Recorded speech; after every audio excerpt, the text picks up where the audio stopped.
Welcome to the Geniuses of Copywriting podcast, a peek into the minds and strategies of the world's greatest copywriters, marketers, and persuasion experts. And now, here's your host, Brian Casangina. Hey guys, welcome back to the Geniuses of Copywriting podcast. It's my privilege and honor to introduce to you guys a personal friend of mine. She needs no introduction. If you're not sure who she is, then just do a quick Google search. You won't be disappointed. You'll find out all about it. She's a good Australian copywriter friend named Pauline Longdon. So welcome to the show, Pauline. It's great to have you on. Thanks, Brian. It's great to be here. I'm honored, actually. Yeah, no problem. You know, it wouldn't be Geniuses of Copywriting without you. Thank you. So what we're talking about today is really interesting because, I've just hired a new mentor, and this is something that I've been passionate about over my career, and no doubt you have as well. So this is what we were talking about off camera a few minutes ago, about mentors and that sort of thing. So I'm really interested in your mentor story here because it's a really interesting one. Yeah, well, like you, I've had quite a few mentors along my journey. You know, I've only been writing for, I think, about 6 years now, but pretty much from the first year, I just saw the benefit of having a mentor.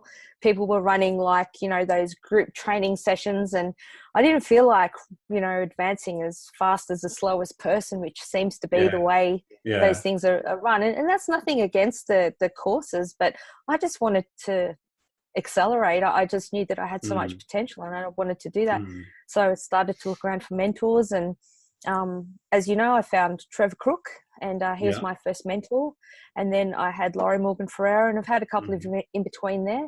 But my best mentor that I've got so far is Parris Lampropoulos, who's if he needs no introduction, and Google him if you don't know who he is. But he's pretty highly sought after. He's no mucking around. But I've got to tell you, man, I was in the army, and that's simple and easy compared to being a Parris cub.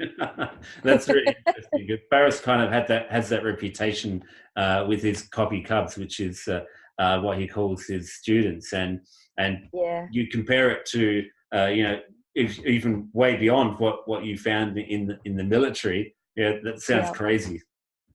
Yeah, and also added to the fact that because he's in New York. And the time difference for me is that, like, in winter, I'm getting up at like 3:30 in the morning so that I can be on a 4 a.m. call. And then in summer, I get to sleep into, a bit longer. But I used to think that, like, I could just get up for the call and be alert. But he starts the calls with pop quizzes, and he's like, okay, Pauline, why did you say that? Why did you write that? You can't have a sleepy brain, so you have to be, like, alert and awake at that morning. It's ridiculous. Well, I know of the existence of 4 a.m. because I associate that with coming home and going to bed. Yeah, exactly. Yeah, exactly. It's a total turnaround, isn't it? It's like, man, I should be going to bed now. Well, you move to Asia, then it's about midnight.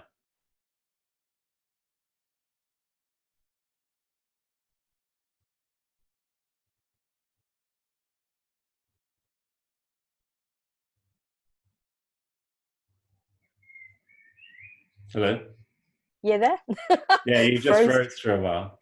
Yeah, same here with you. So internet sucks in Australia, sorry. That's okay. It's not your fault. So let's just cut this part out, and we'll go from, I don't know what you're saying before. Yeah. Oh, about getting up so early. That's it. Yeah. Well, you should move to Asia then. For me, for your 4 a.m., it's about 11 or 12 at night for me, which is I'm always working at those hours anyway, so it wouldn't be so bad. Actually, my goal would be to move to America, so I'm on the same continent, because I think it would just be a lot easier. Just go to New York City, then you're guaranteed on the same time zone. Exactly. Yeah. Exactly. Yeah. Then you've got the extra motivation of the cost of living in somewhere like New York, so to really do well in copywriting. Yeah, I think I prefer Florida. I've definitely got the hair for Florida. I fit in really well. The weather's a lot better too. It is actually, much better.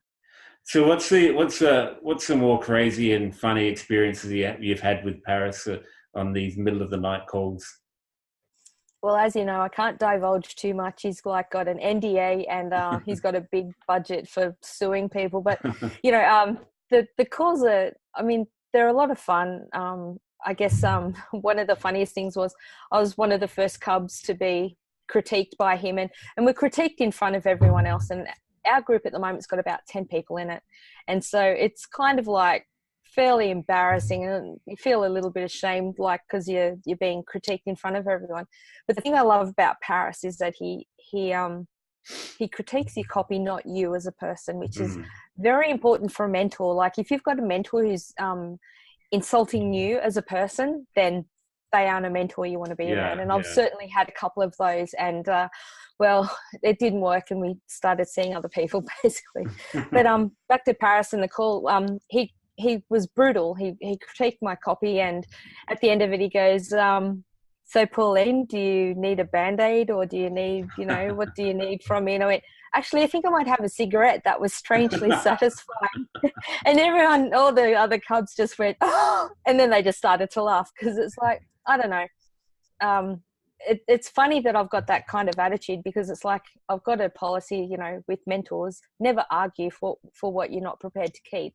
And so I'm not prepared to keep bad copy. So it's like Parris just gave me like a $1 million, $2 million critique that basically changed the way I'd write forever. I'm just going to sit there and say thank you and, you know, sit back in the afterglow and go, wow, you know, that was good. Strangely good, uncomfortably good. But yeah, so there's been a few of those moments, and I guess my Australian sense of humor just surprises people from time to time. And I think that Aussie sense of humor really helps too. Because it does.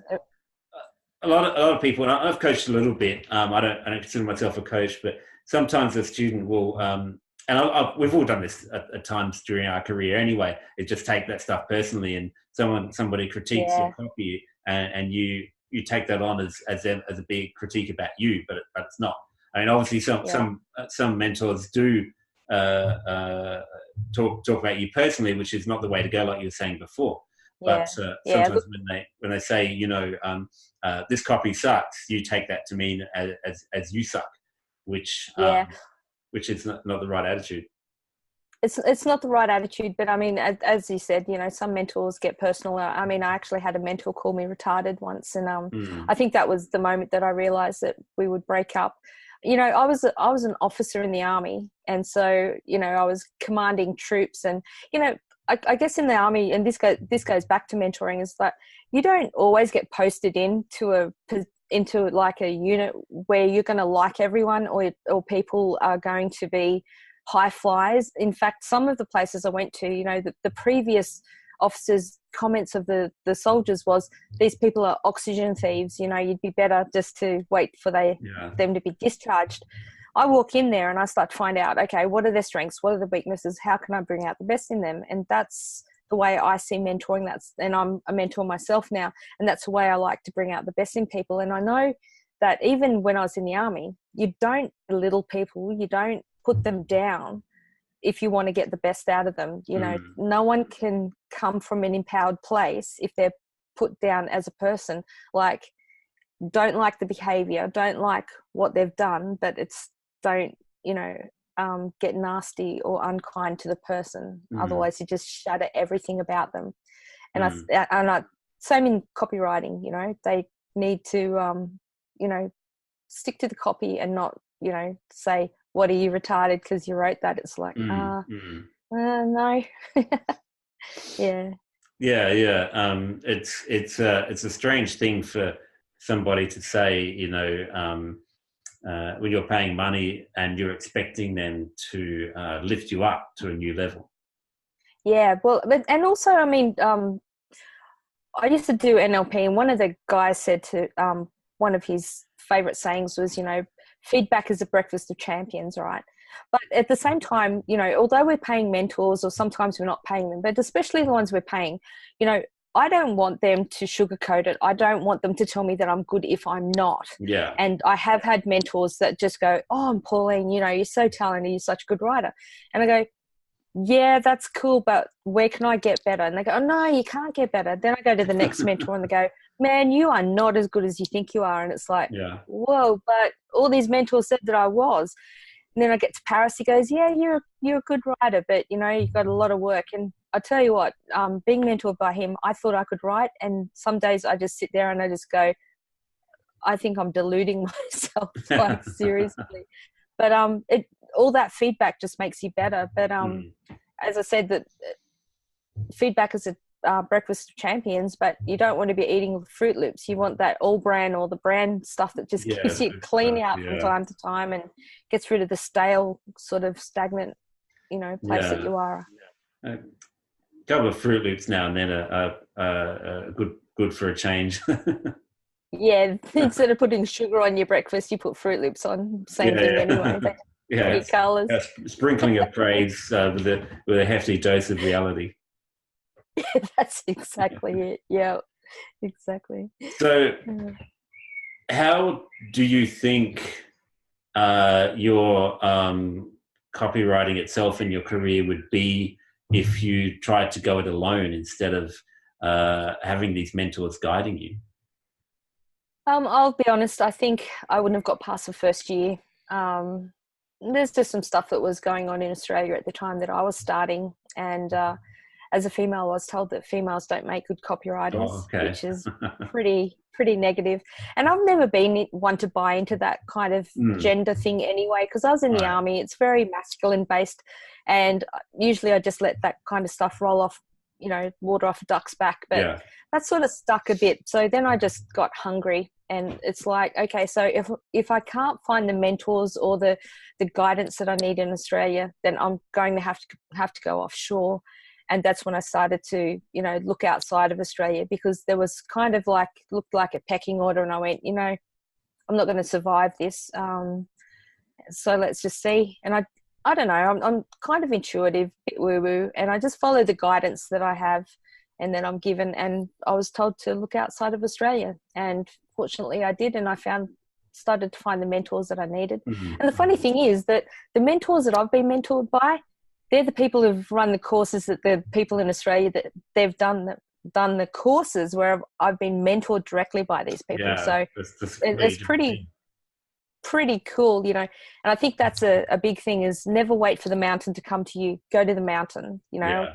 I went over to America. I've been trained by Clayton, Parris, obviously, Carleen Anglade Cole, Ted Nicholas, just about everyone really, that's anyone. And I don't say that to boast or impress people. I'm just saying that get off your butt. Because here's the thing, people say to me, you're so lucky being mentored by Parris. And I'm going, but how does a woman from Australia get mentored by someone like Parris when there's people on the same continent as him that can't even get close to him? And it's all strategy. It's like, if you want it to happen, you'll make it happen. You know, get out of your own way and stop making excuses. That's a really good distinction that you talk about, you know, making things happen rather than just waiting for the mountain to come to you, because you can buy a million different courses, and there are coaches, you know, pitching mentoring left, right, and center. It's easier to sign up with anyone. But was and this is probably the case with all the big names you mentioned, was Parris somebody who you targeted and just went after, and you knew that this is a guy who could help you break through the next level? Yeah, I stalked him, as in, not as in a stalker. I stalked my prey totally. I knew everything about him. And I actually went to the Titans of Direct Response in 2014 with the thing that I wanted to meet Gary Benzavenga, tick, to meet Parris, tick, meet Dan Kennedy, all these guys, tick, tick, tick, tick. The only person I didn't meet was Clayton Makepeace, because he wasn't there. He was supposed to be, but then he was still on my list, so I sought after him. But when I sat down and I had lunch with Parris, I said to him, Parris, what do I need to do to be a copy cover of yours? And he goes, well, I'm not taking any, so bad luck.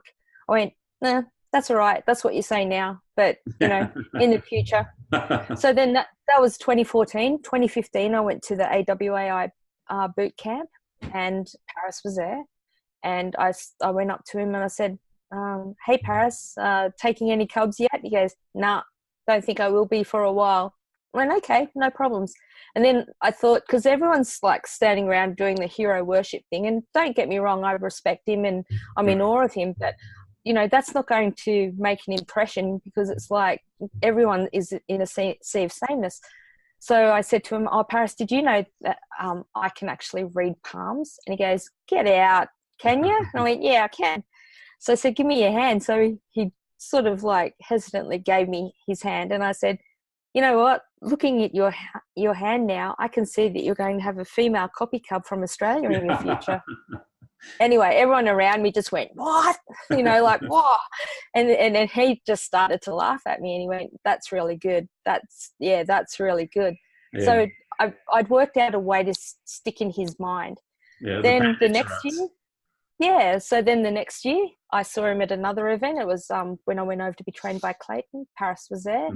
And I said, hey, Parris, how's the copy cub thing going? He goes, oh, if you want to be like on the waiting list, here's the email. He goes, send me an email. I went, and I got my phone out, said, what's your email address? I'll send it right now. On the spot, I sent him an email.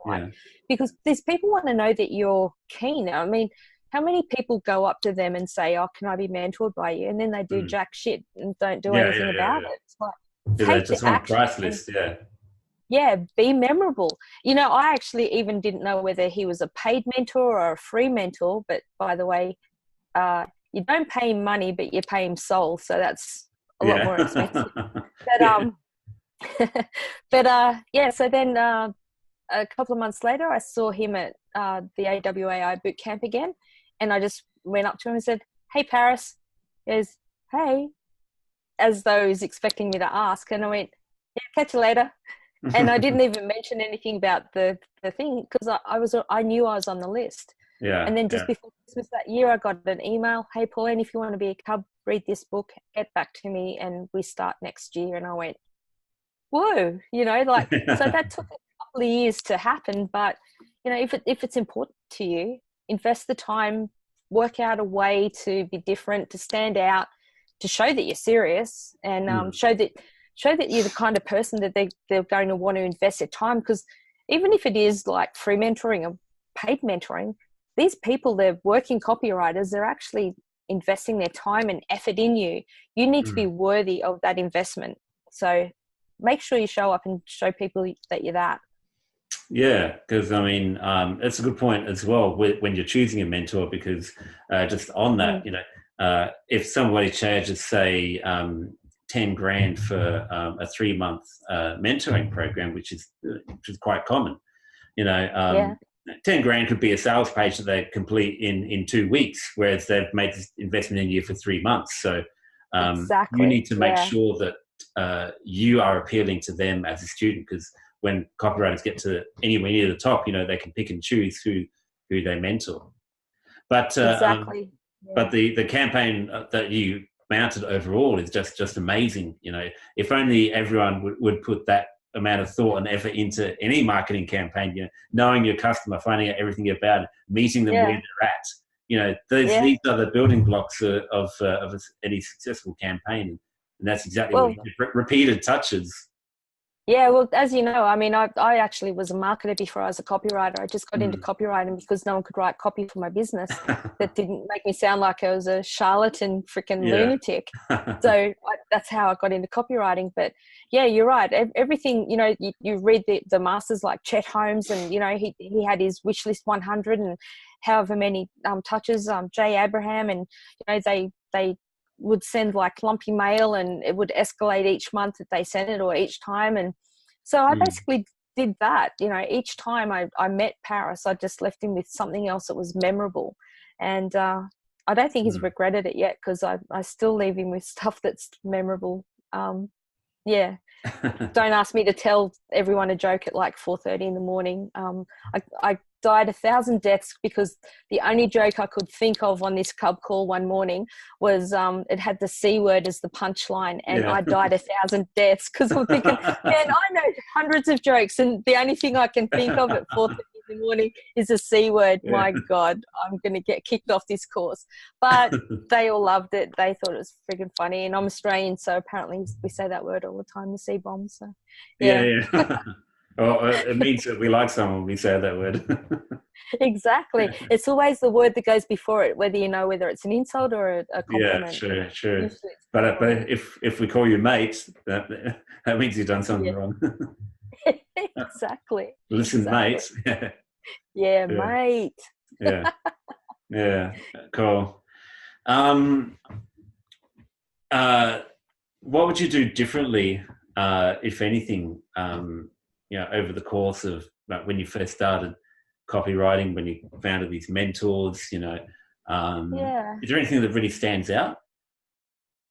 I'm not sure that I would do anything differently. I think the thing is that I backed myself from the beginning, and I'm lucky I've got a partner who's backed me and has been happy to invest in me, because basically for every dollar that we've put into my copywriting education, we've at least got $5, maybe $10 back. So it's a really good return on investment.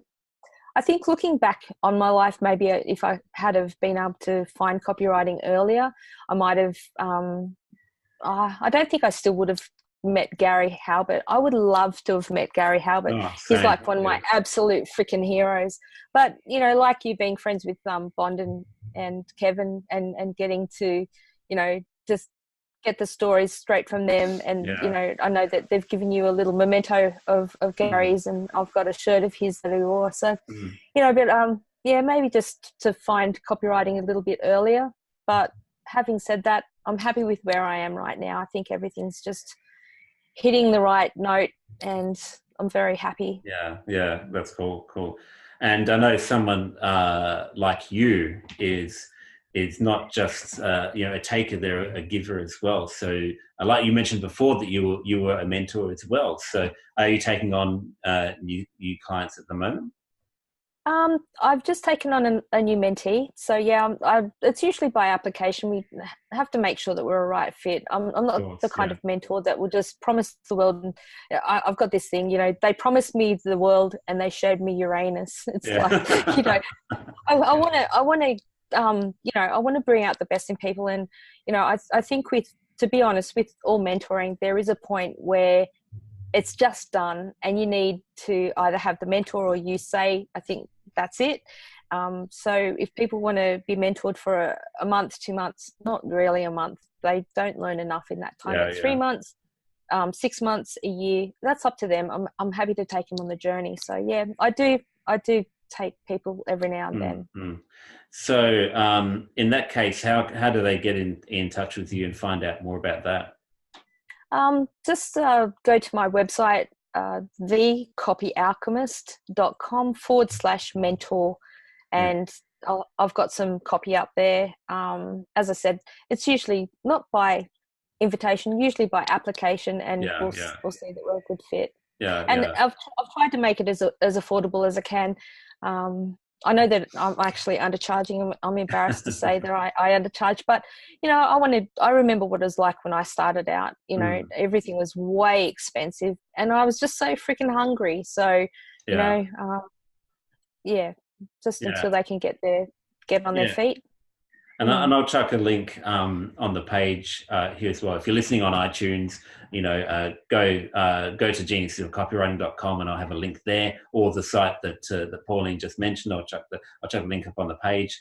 And I strongly recommend anyone does that really wants to go to the next level of their copywriting career. Because I know Pauline personally, I know some of the clients that she's worked with, some that she can't talk about, and some of the amazing successes that she's had in the field, and anyone that's soaking in the information from some people like Parris and Ted and Clayton and Makepeace and all of that, just to get a sample of that is definitely worth money. So I highly recommend that you do that. And I just write copy as well, if anyone's interested in that. I love it. By the way, she also does. By the way, I write copy, mostly for alternative health, but I love it. Like, writing copy is my happy place, basically. Yeah. It's like the old saying, those who can't do teach. That's for old sportsmen and the people doing Yeah. stories. But for copywriting, we do and we teach. So exactly. Yeah. So everyone should definitely do that. And I really want to thank you for coming on and sharing all this information with us. It's really important for us to get a direction when we're looking for somebody to take us through that journey of copywriting, because there are a lot of pitfalls, but which these mentors can steer us around, and they can really help us grow into the best version of ourselves over a shorter period of time. So it's a real shortcut to success. So thanks for coming on. I appreciate that. And we'll have to have you back on the show at some point as well to talk about the actual copywriting as well. So if you're up for that, I'm up for that, and we'll do this soon. Let's do it. Yeah. Thanks, Brian. Thanks for listening. Talk to you soon. Bye. Thank you for listening to Geniuses of Copywriting with Brian Casangina. To get the full transcript and all the resources mentioned on today's show, go to www.geniusesofcopywriting.com now.